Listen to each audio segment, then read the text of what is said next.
Stanley Cortez worked as the cinematographer on Magnificent Ambersons.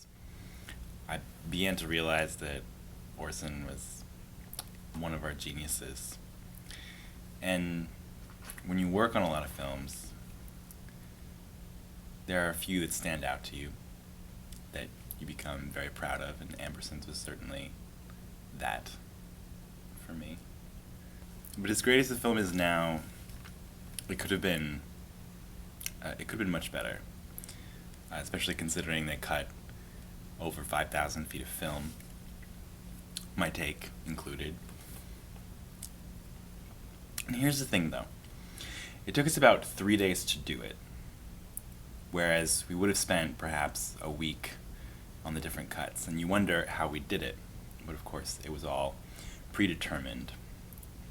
Walls would be raised up and lowered on certain cues. Lights would be tipped and twisted to accommodate the lens, all in one move. And this is where the experience comes in a certain amount of bravery. You've got to be brave. Call it what you want, but we don't care what's up there as long as what comes out on the screen impresses the audience. What I'm about to show you is the long take that took place in the ballroom sequence at the Ambersons mansion. It's 4 minutes long, and quite a feat, as you shall see. Lucy and George coming to the foreground, others around. George bumps into a man walking to background. Lucy and George exit left, foreground. Man bumped moves to the foreground. Two in background coming to him, man exits right. Camera moves ahead with Eugene and Jack through the corridor of the Turkish room and ballroom. Here, Eugene and Jack continue their conversation. Tell me, what do people in this town think about young George, generally? Well, a lot of people that are glad to express their opinions about him quite strongly, too. Yes? What's the matter with him, Fred?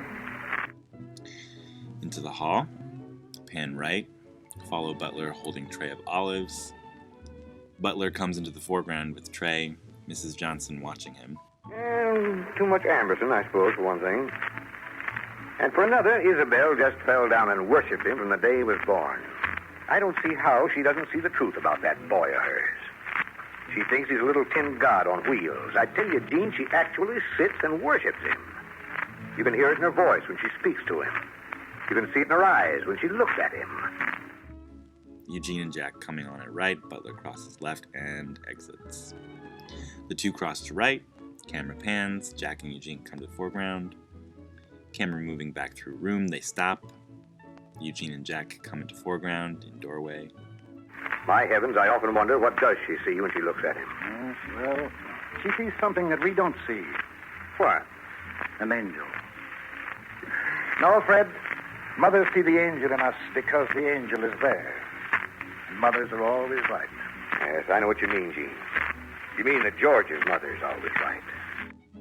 Camera follows Eugene and Jack into anteroom, backs into ballroom, and pauses on their conversation in front of the fireplace of the left background. Mirror over fireplace. I'm afraid she's always been. She was wrong once, old fella. At least so it seemed to me. No, she... Well, goodbye, Fred. I'm going to dance. Who will? Isabel, does that surprise you? Well, it startles me a little, your jumping up like that to go and dance with Isabel. Begin move toward foreground. Eugene spots Isabel in the distance. 20 years seems to have passed, but have they? My heavens, old times starting all over again. Old times? Not a bit. There aren't any old times. When times are gone, they're not old, they're dead. There aren't any times for new times. That's right.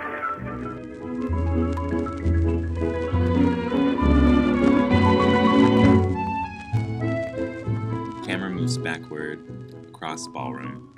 Eugene takes Isabel and dance forward as camera moves back. Lucy and George come on at right. Lucy and George dance into background. Camera moves back. Eugene and Isabel come from left. Mr. Minister? Yes? What are you studying at college? A lot of useless stuff. Well, then why don't you study some useful stuff? What do you mean, useful? Something you do later in your business or profession? I don't expect to go into any business or profession. So what are you going to do? What do you want to be? A yachtsman.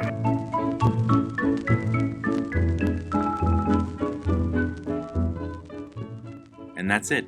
That's the magic of movies that never was for Orson, for Hollywood, or anybody else. That is until now. Lap dissolve.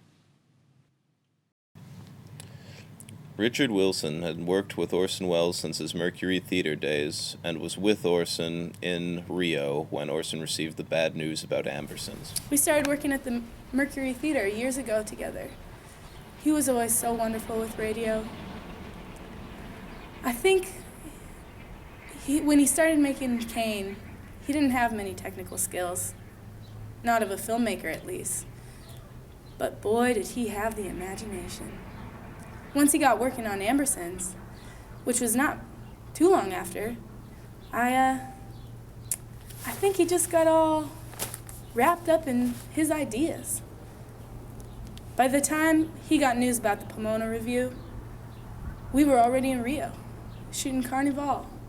It was after one of those long days of filming that he got news from Schaefer. George Schaefer lost his job as president of RKO Studios, arguably for the failure of Ambersons and for his inability to control Orson Welles. Listen, I think Welles was a brilliant guy. Some kind of genius, if you want. But when you got $1 million in a picture, the audience has the last word. And guess what? The audience hated it. Okay? The war was on, Pearl Harbor had just been bombed. Nobody wanted to sit through this slow, wandering, artsy film. And even if Welles had been in the country, we would have made the same cuts. So it's not like that would have made a difference. And look, even today, what would have been a total disaster ended up a flop. This film has no DVD release. There's nobody interested in it. George, was Orson in the Ambersons picture the reason you got replaced as studio head at RKO? Yeah, probably. And so we wanted to give him, or I wanted to give him, I should say, some free rein to produce this film and to make his artwork and do it true to himself. So we get this film that he's shocked to hear about our expectations and viewpoints on it. And we're shocked to see this film that we can't sell. And, not only do we have that going on, but now the State Department and Rockefeller are saying, I got to get Orson down to Brazil. And so how am I supposed to deal with that on top of the fact that we have this picture that is finished but unfinished at the same time? And it was really sort of a perfect storm of problems, if you will. Joseph Cotten had worked as an actor before for Orson Welles in Citizen Kane and starred acting in Magnificent Ambersons. Yes. It was a shame Orson wasn't there to see the project to the very end. I think he would have understood much better where we were coming from on some of our decisions. And the preview audience, they didn't like it. Not at all.